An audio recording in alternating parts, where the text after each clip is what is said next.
ভারতের মানচিত্রে এক দূর দ্বীপ আন্দামান নিকোবর শান্ত সমুদ্রের বুকে লুকিয়ে আছে এক অন্ধকার ইতিহাস, একটা কারাগার যেটাকে বলা হয় কালাপানি জেল, যেখানে সূর্যের আলো ছিল অপরাধ আর নীরবতা ছিল মৃত্যুর ছায়া। ব্রিটিশ শাসনের সময় কালাপানি ছিল এমন এক শাস্তি যা মৃত্যুর থেকেও ভয়ঙ্কর। এই সাজা মানে ছিল জীবন্ত মৃত্যু।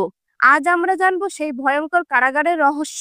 1857 সালে সিপাহী বিদ্রোহের পর ব্রিটিশরা ভয় পেয়েছিল ভারতের বিদ্রোহীরা যেন আবার জেগে না ওঠে। তখনই সিদ্ধান্ত নেওয়া হয় বিদ্রোহীদের ভারতবর্ষ থেকে অনেক দূরে পাঠিয়ে দেওয়া হবে, এমন এক জায়গায় যেখান থেকে ফিরে আসা অসম্ভব। সেই জায়গার নামই হলো আন্দামান দ্বীপপুঞ্জ। আর সেখানে তৈরি হলো ইতিহাসের অন্যতম ভয়ঙ্কর জেল, সেলুলার জেল, যা কালাপানি নামে পরিচিত।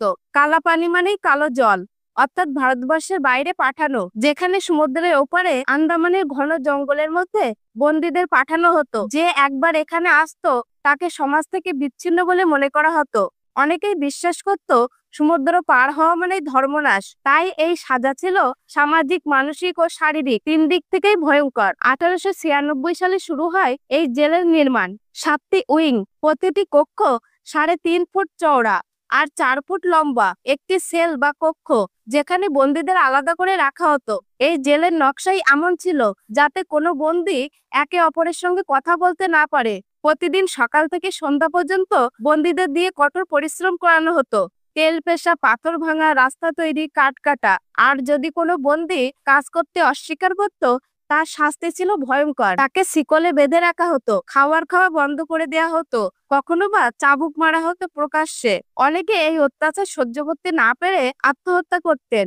এদের পরিশ্রমের বদলে খাবার দিত ভাত ও নোনা জল। এখানে বন্দী ছিলেন আমাদের অনেক মহান স্বাধীন সংগ্রামী, বীর সাভারকর, বটুকেশ্বর দত্ত, বারিনী ঘোষ, আরো অসংখ্য অজানা স্বাধীন সংগ্রামীরা। তারা জানতেন এখান থেকে বেঁচে ফেরা প্রায় অসম্ভব, তবুও দেশের স্বাধীনতার স্বপ্নে তারা পা রেখেছিলেন এই নরকে। তাদের উপর চলতো অমানবিক নির্যাতন। অনেক বন্দী মানসিক ভারসাম্য হারিয়ে ফেলতেন, কেউ বা আত্মহত্যা করতেন। কালাপানির প্রতিটি দেয়াল যেন আজও তাদের আর্তনাদ শুনে কেঁপে ওঠে। অনেকে বলে এই জেলের ভিতর থেকে আজও শোনা যায় চিৎকারের শব্দ।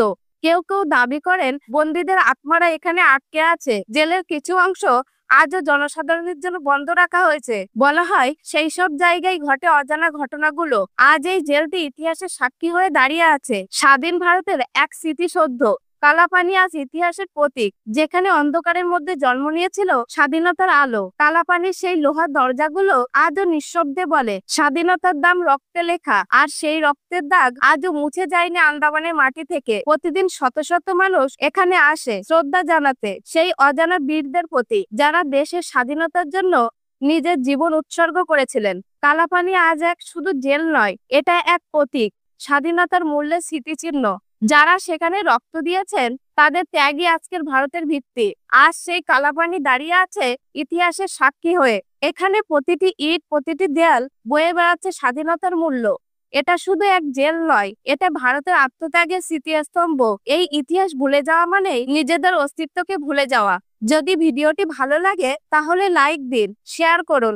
আর ইতিহাসে আরো অজানা রহস্য জানতে আমাদের ঐতিহাসিক সময় চ্যানেলটি সাবস্ক্রাইব করে রাখুন।